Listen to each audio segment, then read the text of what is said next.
What's up, everyone? Welcome to the video. Today we're going to take a look at how to replace the battery in this Lexus remote key fob.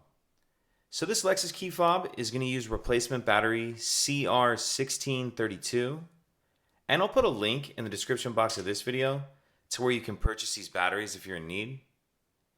The first thing we want to do is remove the emergency key that's in the bottom of the key fob.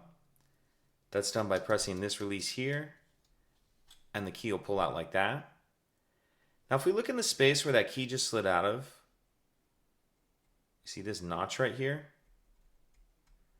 What I'm going to do is put the key in that notch. If you notice, there's just a little bit of a lip on this key. Put the key in that notch like this, and then just twist it. As I do that, it pops the shell apart. Go ahead and pull the shell apart, and if your board is in the back of it like this one is, you can take your key and kind of use that lip to get under the edge of it like this. Once we have that board out of there, I'm going to set it down in the front of the shell.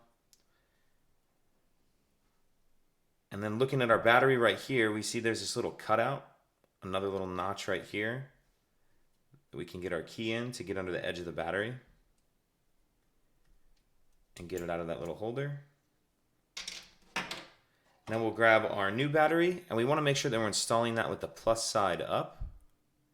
And we kind of need to start this edge in where we see that little metal holder right there. So kind of start that edge in first, and then snap it the rest of the way down into place. And then we'll snap the back on. And if your buttons have moved at all, make sure you have those back in place before you snap it together.